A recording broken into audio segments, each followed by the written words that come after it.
Өлерінің алдында анасының қоңырауын қабылдамағаны үшін жігітті өлім періштесі тікелей азапты тозаққа лақтырып жіберді. Алайда ол жазаланудың орнына қайтадан сәби болып өмірге келді. Жаңа өмірінде өткен өмірінің естеліктерін пайдаланып, табысқа жетемін деп ойлады, бірақ шынайылық оған ауыр соққы берді. Жаңа анасының есінен адасқан түрін көргенде, Чой Иджа бір нәрсенің дұрыс емес екенін сезді. Үйге келе салысымен, анасы оны диванға лақтырып жіберіп, күйеуіне тамақ беруін бұйырды. Бақытына орай әкесі жаман адамға ұқсамады. Бірақ ол тамақтың жарты жыл бұрын мерзімі өткенін байқап қалды. Ал анасы бәрібір өлтірмейді деп ойланбастан сәбиіне беруді талап етті. Әкесі де келісіп, баланың дәм сезбейтінін айтып тамақтандырды. Осы сәтте есік алдына полиция келді. Әкесі баланың аузын сүртіп, анасы ауа тазартқышпен үйдегі темекінің иісін кетірді. Полицейлер олардың үстінен шағым түскенін айтып, бала құқығын қорғау мамандарымен бірге келгенін хабарлады. Анасы бәрін жоққа шығарды, бірақ полиция ауруханада баланың денесінен зорлық-зомбылық белгілері табылғанын айтты. Содан кейін полицейлер ештеңе түсіндірместен бөлмеге кірді. Ерлі-зайыптылардың түрі бұзылып кетті. Сарапшы баланы тексеруге дайындалып жатқанда әкесі ашуланып, біз балаға қол көтеретін адамдарға ұқсаймыз ба деп сұрады. Ол маманға өзінің балалар үйінде жұмыс істейтінін растайтын куәлігін көрсетті. Полицейлер үйдегі отбасы суреттерін көріп, бұл шағым жай ғана түсінбестік деп ойлап, кешірім сұрап кетіп қалды. Чой Иджа айғайлап көмек сұрамақ болды, бірақ тек қатты жылап жіберді. Полицей оны бақытты бала деп ойлап, анасын мақтады. Құтқарушылардың кеткенін көргенде Чой Иджа үнсіз қалды. Осы кезде бөлмедегі атмосфера күрт өзгерді. Анасы кенеттен ашуға мініп, оны жерге қатты лақтырып, бетіне жастықпен басып тұншықтырды. Чой Иджа есін жиған кезде қайтадан о дүниеде болды. Ол ашулы түрде бұл дүниеде сондай ата-аналар қалай өмір сүреді деп айғайлады. Өлім періштесі оған, бұл дүниеде ештеңе әділетті емес. Сен өмірді бағаламағандықтан осылай жазаланып отырсың деп жауап берді. Өлім алдындағы шешімінің маңызын түсіндіру үшін, періште оған 12 рет басқа адамның өміріне қайта ену мүмкіндігін беретінін айтты. Бірақ бұл адамдардың тағдыры өлім. Егер Чой Иджа олардың біреуін құтқара алса, ол сол адамның өмірін жалғастыра алады. Егер құтқара алмаса, оны 7-ші қабаттағы тозақ күтіп тұр. Ал ол әлдеқашан бір мүмкіндігін жоғалтқан еді. Сол сәтте өлім періштесі мылтық шығарып, еш ойланбастан шүртпені басты. Чой Иджа есін жиғанда өзін биіктіктен құлап бара жатқанын сезінді. Одан бетер қорқыныштысы, оның парашюті жоқ еді. Бұл шынымен де тозақ деңгейіндегі қиындық еді. Кенеттен оған дененің бұрынғы иесінің естеліктері берілді. Ол экстремалды спорттың шебері, 10 шақты әлемдік рекордтың иегері болған екен. Бүгінгі сынағы парашютсіз 10 000 метрден секіріп, жердегі арнайы торға дәл түсу. Егер ол сәтті орындаса, 50 миллиард теңге сыйақы алады және тағы бір әлемдік рекорд орнатады. Бүкіл ел осы оқиғаны тікелей эфирде бақылап отырды. Чой Иджа бұл ақпаратты қабылдаған сәтте, оның денесі бұрынғы иесінің барлық қабілеттерін автоматты түрде игерді. Алда күтіп тұрған 50 миллиардты ойлап, ол болашаққа үмітпен қарады. Мен мұны істедім. Мен табысқа жетуім керек, 30 миллиардпен өмір сүру үшін. Ер адам өлді, бірақ келесі сәтте ол қайтадан өлім алдында тұрды. Оның әлі 10 қайта тірілу мүмкіндігі бар. Сынық мойнын бұлғап, ол жаңа ғана не болғанын есіне түсірді. Өлім періштесі тым қатыгез болды. Ол мүлде өмір сүру мүмкіндігін бермеді, бірақ өлім періштесі мазақ етіп, сен өзіңде шатырдан секіргенде аса ақылды болмадың деді де қаруын көтерді. Сен кешірілмейтін қылмыс жасадың, сондықтан мен қалағанымды жасай аламын деді ол. Шатырдан секіргенім үшін бе? Деп сұрады ол. Бірақ өлім періштесі бұған келіспеді және оған себебін өз бетінше табуды бұйырды. Келесі сәтте ол мылтықты атты. Шухян қайтадан есін жиғанда өзін мектепте тапты. Ол орта мектеп оқушысына айналғанын түсінді. Бірақ оның түсінбегені неге қарапайым оқушы қаза болуы керек еді. Сол сәтте ол біреудің даусын естіді. Бір ер адам оның құлаған видеосын қарап, қатты күліп тұр екен. Ол Шухянның 8000 метр биіктіктен басымен жерге құлағанын көріп, оны ақымақ деп мазақ қылды. Бұған ашуланған Шухян алдыға ұмтылды. Бірақ сол сәтте жат кристаллы жылдам ұшып келіп, оның есіне бәрін түсірді. Бұл баланың аты Шухян, ол 17 жаста. 5 жасында әкесінен айырылды, ал оны анасы жалғыз өзі өсірді.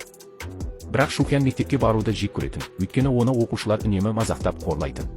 Сол үшін Тайджи оның басына сүт төгіп, галстугынан тартып, суретке түсірген. Бұл жағдай сан мәрте қайталанғанымен, анасына айтуға батылы жетпеді. Себебі анасының жүрегін жаралаймын деп қорықты. Осы зұлым оқушылардың кесірінен мектеп пана емес, нағыз тозаққа айналды. Тайджидің оған берген жауабы тағы да бірнеше шапалақ болды. Шухян көз жасы көл болып, өлім туралы хат жазды. Бірақ сол сәтте ол қазіргі өзін еске түсірді. Егер секірмесе өлмейтінін түсінді. Өлімнен құтылудың жолы бар екенін ұқты. Бірақ келесі сәтте Шухян мұндай қорлыққа шыдай алмады. Ол орындықты алып Тайджиге қарай ұмтылды. Бір соққымен оны сұлатып түсірді. Бірақ Тайджидің қол шоқпарлары жетіп келіп, оны ұстап алды. Бірақ Шухян оларға да соққы жасап, Тайджидің жағасынан алып терезеге лақтырды. Мені қайта мазалама, деп қатал дауыспен ескертті. Тайджиден кешірім сұрауды талап етті. Бірақ Тайджи керісінше тағы да балағаттады. Сол сәтте Шухян басын көтеріп қарағанда өзіне қарай жақындап келе жатқан Тайджидің басқа нөкері да Жуанды көрді. Биік әрі ірі денелі да Жуан Шухянды оңай ұстап алды. Бірнеше рет теуіп, оны спорт залға сүйреп апарды. Тайджи ашуын баса алмай, жұдырығын ала жүгірді. Бірақ та Жуан Шухянның есінен танып бара жатқанын көріп, оны қорғауға тырысты. Қой, енді соңы жаман аяқталады, деді ол, бірақ Тайджи оны итеріп жіберіп. Не деп тұрсың, деп айқайлады, да Жуан қорыққаннан қарсы тұра алмады. Тайджи Шухянға қайтадан ұмтылды, бірақ кенеттен белгісіз бір қыз пайда болып, оны тоқтатты. Шухян ақыры босатылды, бірақ ол өзін құтқаруға қыз сыныптасы келгендей сезінді. Шухян сыныпқа қайтып келген соң күтпеген жерден әлсіз тұсты тапты, ол Дачуан еді. Ол Дачуаннан неге қарымта қайтармайтынын сұрады. Сөйтсе, Дачуан Тайчының өзінен емес, таэквондо залынан таныс жоғары сыныптағы ағасынан қорқады екен. Осылайша Шухян оны өз жағына шығарды. Ол Тайчыны оңай жеңе алатынын айтты. Барлығын білген соң, ол Дачуанға өз өнерін көруді тапсырып, әзірге араласпауын сұрады. Сол күні Тайчы қайтадан Шухянды шапалақпен үстелге басты. Ол Тайчының басына тамақ төгіп, бүкіл мектеп алдында ұятқа қалдырды. Ал Тайчы ашуға булығып, Дачуанға Шухянды ұстап алуды бұйырды. Алайда Дачуан қозғалмады. Бұл сөздерден кейін Тайчы бірден жағдайдың өзгергенін сезінді. Ол енді бүкіл мектеп алдында мазаққа айналған еді. Тіпті оның ұнататын қызы да осы көрініске куә болды.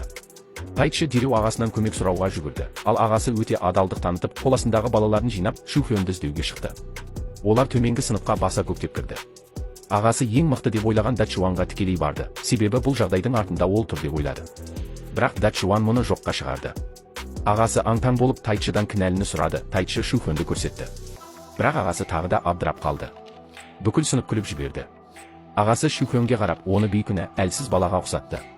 Оның артында тұрған жігіттер болса, Тайчыны масқара сезінгендей мазақ етті. Ағасы Тайчыға бұрылып, сен мұндай ұсақ адамды жеңе алмасаң, енді мені танимын деп айтушы болма, деді де, қоласындағы балалармен бірге кетпек болды. Тайчы бірдеңе айтпақ болды, бірақ ағасы ашуланып, оған қол көтеруге шақ қалды. Шухян бұл көріністі рахаттанып тамашалады. Мектептегі бауырлар қанша әділ болғанымен, олар тым әлсіздермен айналысуды ар көретін еді. Келесі сәтте Дачуан Тайчыға жұдырық ала жүгірді. Ол бұдан әрі төзе алмады. Шухян осы оқиғадан кейін қауіптің бәрі сейілді деп ойлады.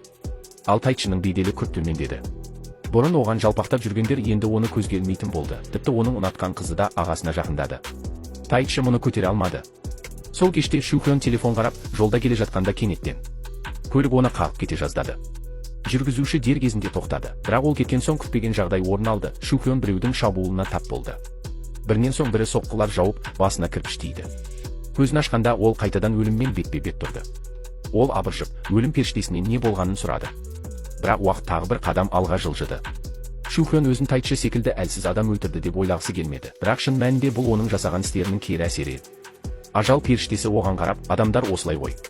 Өз қолындағы болымсыз тікенек басқалардың пышақ жарасынан да қаттырақ ауырады, деп ойлайды, дейді. Ол қайтадан мылтық көтерді, бірақ Сюхон дереу тоқтатуға тырысты. Бұл жолы өзінің өліміне ажал періштесі жасырын араласып кеткен жоқ па екен деп күмәнданды. Бірақ ажал періштесі Сюхонды бір шапалақпен ұшырып жіберді. Оның арпалысып жатқанын көру қызықты болғанымен, өзі бәрінен биік тұрған Құдайдың періштесі екенін айтты. Егер тағы да күмәнданса, оны өмір бойы бақаға айналдырып жіберетінін ескертті. Сюхон амалсыз көнді.